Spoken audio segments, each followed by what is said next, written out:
Hi friends, હું છું રાજ ગોસ્વામી. સ્વાગત છે તમારું મારી ચેનલ ઈ ટ્યુશન્સમાં. તો દોસ્તો, આજે આપણે શીખશું ધોરણ 12 ની અંદર આંકડાશાસ્ત્રની અંદર સુરેખ નિયત સંબંધ ચેપ્ટર નંબર 3 લિનિયર રિગ્રેશન, જેના બેઝિક્સ પાયાની માહિતીઓ, પારિભાષિક શબ્દોની સમજૂતી અને શું કામ એ ખાસ કરીને યુઝ કરવામાં આવે છે, કેવી રીતે એનો ઉપયોગ થાય છે વગેરે બધા મુદ્દાઓ. તો મિત્રો, જલ્દીથી આ ચેનલને સબસ્ક્રાઇબ કરી લ્યો, કેમ કે હવે પછી આ એક જાતની આખી સિરીઝ છે જેની અંદર ટુ બી કન્ટિન્યુડ મોડની અંદર નવા તમામ ટોપિક્સો મૂકવામાં આવે છે એક પછી એક ક્રમશઃ. તો હવે પછીના નવા વિડીયોની જાણકારી માટે તમે નીચે લાલ કલરનું સબસ્ક્રાઇબ બટન દબાવો અને એની બાજુમાં ઘંટીનો જે આઇકોન છે તેની ઉપર ક્લિક કરો, જેથી નવા વિડીયોના નોટિફિકેશન સૌપ્રથમ તમને મળી જાય. તો ચાલો મિત્રો, શરૂ કરીએ આજે આપણી ગણિત ગમત કે આંકડાશાસ્ત્રની ગમત, જે કંઈ તમે કહેતા હોય એને. કારણ કે ઘણા બધા મિત્રો આંકડાશાસ્ત્રને હજી ગણિત જ કહે છે. તો ઠીક છે દોસ્તો, એમાં કંઈ ખોટું નથી. આગળ વધશું આપણે. સુરેખ નિયત સંબંધ એનો અર્થ શું થાય છે? એનો અર્થ એટલો થાય છે દોસ્તો કે અરસપરસનો સંબંધ, પ્રતિગમન કરતો સંબંધ અને સરેરાશ કિંમતો તરફ પાછા વળતો સંબંધ. મતલબ કે તમારે સરેરાશ કિંમતો તરફ પાછું વળવું. એક તો આ લોકો એટલા વજનવાળા શબ્દો વાપરે છે, જેવા ચોપડીની અંદર કે પછી બીજા ગમે સાહિત્ય આવે છે એની અંદર, કે દોસ્તોને સમજાતા નથી મિત્રોને. કેમ કે ઘરમાં બોલાતા એવા શબ્દો તો છે નહીં. નિયત સંબંધ, સુરેખ નિયત સંબંધ, સહસંબંધ આપણે કે ઘરમાં તો બોલતા નથી દોસ્તો. તો એટલા બધા અઘરા શબ્દો હોય છે કે એના કારણે ઘણું બધું કન્ફ્યુઝન થઈ જાય છે, કોમ્પ્લિકેશન થઈ જાય છે. પરંતુ આજે હું તમને તમામ શબ્દોની એ ટુ ઝેડ માહિતી આપીશ. તો આપણે જોયું કે સુરેખ નિયત સંબંધ એટલે એવું છે કે આપણે કોઈ પણ બે વસ્તુ વચ્ચે કાર્ય અને કારણનો સંબંધ એવી ધારણા કરી અને આગળ વધવાનું છે, જેમાં એક છે એક્સ અને એક છે વાય. વોટ ઇઝ કાર્ય એન્ડ કારણ? કાર્ય કારણ શું? તમે કહેશો તમે સાહેબ ચાલુ કર્યું પાછા વજનવાળા શબ્દ વાપરવાનું. નહીં ભાઈ, કાર્ય અને કારણનું અહીંયા એક સચોટ ઉદાહરણ છે કે જો વરસાદ પડે તો છત્રી વેચાય. ઉદાહરણ ઉપર ફોકસ કરજો. જો વરસાદ પડે તો છત્રી વેચાય, મતલબ અહીંયા કાર્ય છે છત્રીના વેચવાનું અને કારણ છે વરસાદ પડવાનું. મતલબ મિત્રો કે જો વરસાદ પડશે ને તો છત્રી વેચાય, નહીતર છત્રી વેચાશે નહીં. મતલબ કે ચોમાસું જો વધારે પડતું થઈ જાય, વધારે પડતો વરસાદ પડે, ચોમાસામાં વધારે પડતી હેલી થઈ જાય તો છત્રીનું વેચાણ ફટાફટ વેચાઈ જશે. તો અહીંયા બતાડ્યું છે કે વાદળું વરસે છે ને બાજુમાં છત્રી મૂકેલી છે. તો છત્રી છે એ કાર્ય છે અને વરસાદ છે કારણ. તો તમે ગમે એ ચેપ્ટર શીખશો ને એની અંદર કાર્ય અને કારણનો સંબંધ મુખ્ય હોય છે. અને એ પણ ધ્યાન રાખવાનું છે કે અહીંયા વરસાદ છે ને એ નિરપેક્ષ ચલ છે અને છત્રી છે એ સાપેક્ષ ચલ છે. મતલબ કે છત્રી છે ને એ તમારો વાય છે, વરસાદ છે એ શું છે? એક્સ છે. આપણે આને એક્સ કહેશું, વાય કહેશું. અહીંયા એક્સ અને વાયની ડેફિનેશન મેં તમને આપી દીધી. હજી ન સમજણ પડી તો ફરી એક વખત કહું કે જે કામ થતું હોય એ કામને વાય કહેવાનો, જે મૂળભૂત છે એને એક્સ કહેવાનો. દોસ્તો, એક્સ સ્વતંત્ર છે. નિરપેક્ષનો મતલબ થાય સ્વતંત્ર, સાપેક્ષનો મતલબ થાય બીજા ઉપર આધારિત કે બીજાની તુલનાત્મક છે. સાપેક્ષ છે એ શું છે? તુલનાત્મક છે, બીજાની તુલના કરીને કરવામાં આવે છે. અહીંયા તમે બીજા કોઈ પણ ઉદાહરણો સેટ કરી શકો છો, જેમ કે જો ગરમી પડે તો એર કન્ડિશન વેચાય. ગરમી પડે તો એર કન્ડિશન વેચાવાનું છે. જો વધારે ગરમી પડે તો આઈસ્ક્રીમ વધારે વેચાય. ખબર છે આપણે ગરમી પડે એટલે આપણે આઈસ્ક્રીમો ખાવાના છીએ. એવી રીતે તમે શિયાળાના પણ ઉદાહરણ આપી શકો કે જો બહુ ઠંડી પડે તો ગરમા ગરમ ઘૂઘરા, સમોસા, પકોડા એ બધું બહુ વેચાય. કેમ મિત્રો, પાણી આવી ગયા ને બાકી મોઢામાં? હવે હસતો પછી પેલા ટોપિક પૂરો કરી લઈએ, ઠીક છે? હું સબસ્ક્રાઇબનું બટન ગોતો છો એ નીચે છે, લાલ કલરનું ટેપ છે ને, દબાવજો. બાજુમાં ઘંટીનું બટન દબાવજો.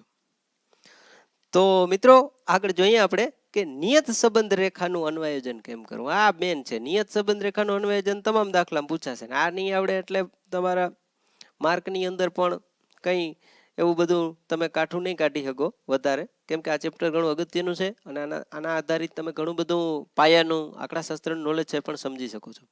તો એને અંગ્રેજીમાં ફિટિંગ ઓફ રિગ્રેશન લાઈન કહેવાય. મિત્રો, એક ખાસ ધ્યાન રાખજો, કોઈ પણ શબ્દનું અંગ્રેજી કરવાનું ભૂલતા નહીં, જેથી કરીને તમને વધારે માહિતી પરફેક્ટ થતી જાય. કેમ કે અંગ્રેજી હવે પછીની જરૂરિયાત થઈ ગઈ છે.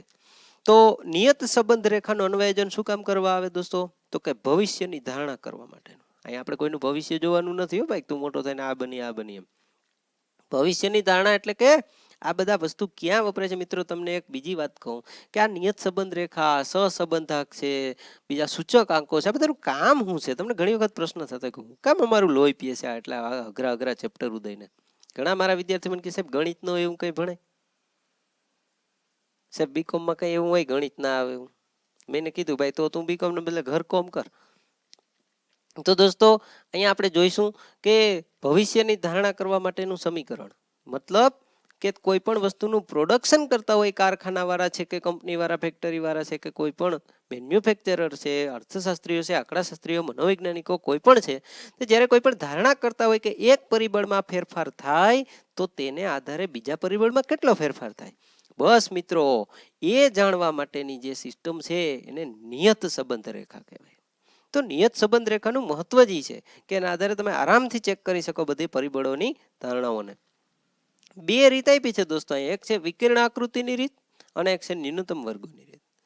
વિકર્ણ આકૃતિની રીત છે સરળ છે, ઝડપી છે, પરંતુ વિશ્વાસપાત્ર નથી. તો સસ્તું અને સારું પણ એવું પોસિબલ નથી. સસ્તું હોય સારું ન હોય, સારું હોય સસ્તું ન હોય. દોસ્તો આને આપણે મારી દઈએ ચોકડી. હવે આપણે શિફ્ટ થશું ન્યૂનતમ વર્ગોની રીત, જે તમારા ચેપ્ટરની અંદર પાઠ્યપુસ્તકની અંદર પણ વપરાય છે અને બધા જ દાખલાઓમાં આ જ રીતનો મોટે ભાગે ઉપયોગ કરવામાં આવે છે. તો એમાં ત્રુટીઓના વર્ગ ન્યૂનતમ થાય એટલા માટે એને ન્યૂનતમ વર્ગોની રીત કહી છે. હું તમને લાંબુ લચક લેક્ચર નહીં આપી કોઈના વિશે, પ્રેક્ટિકલી નાની વાત કરીશ પરંતુ એકદમ સચોટ વાત કરી જે તમારા મગજની અંદર ઉતરી જાય, જે પ્રેક્ટિકલ ઉદાહરણોથી ઉતરી જાય. દોસ્તો ત્રુટિ એટલે ખામી, ખામી ઓછી રીએ એવા, મતલબ ખામી એટલે કેવી ખામી કે જે કંઈ તમે માહિતીની ધારણા કરો ને એ પરફેક્ટ રહેવી જોઈએ, એમાં કોઈ ભૂલ પડવી જોઈએ નહીં. તો એના માટેનું સૂત્ર છે આ મેન વાય કેપ બરાબર એ વત્તા બી એક્સ. વાય કેપ બરાબર એ વત્તા બી એક્સ. આમાં આનો મતલબ એ થાય કે વાયની એક્સ પરની નિયત સંબંધ રેખા. વાયની એક્સ પરની નિયત સંબંધ રેખાનો પાછો મતલબ એ થાય દોસ્તો કે એક્સની વેલ્યુ આટલી હોય તો વાયની વેલ્યુ કેટલી, એ ધારવા માટેની રીત.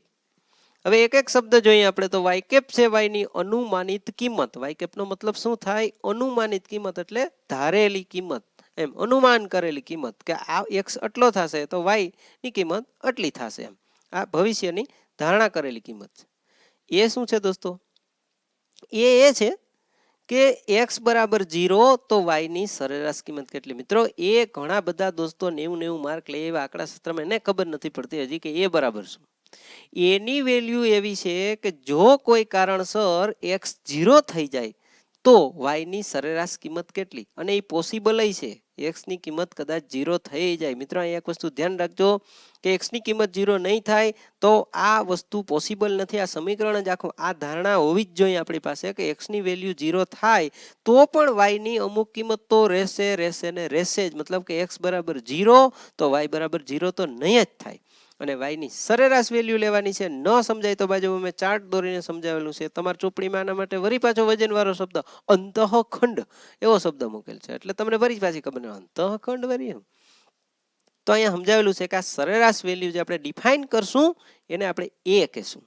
ફરીથી એક વખત, એ એટલે શું દોસ્તો કે જ્યારે એક્સની વેલ્યુ જો 0 થાય ત્યારે વાયની સરેરાશ વેલ્યુ કેટલી.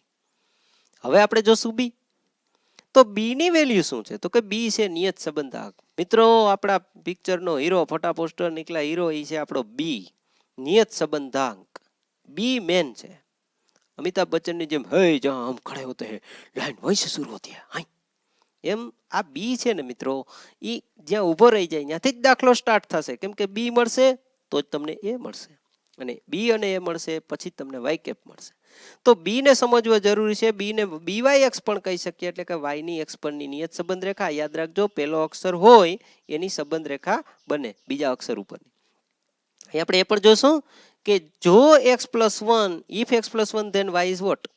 તો અહીં આપણે એમ કહી શકીએ કે બી નો મતલબ એક સીધી સરળ ભાષામાં હું તમને કહી દઉં મિત્રો કે જો એક્સ ની અંદર 1 એકમનો વધારો થાય તો વાય ની વેલ્યુ શું થાય, એને કહેવાય બી. એટલે કે માનો કે એક્સ ની વેલ્યુ છે 20, એક્સ ની વેલ્યુ કેટલી છે 20, તો વાય ની વેલ્યુ કેટલી.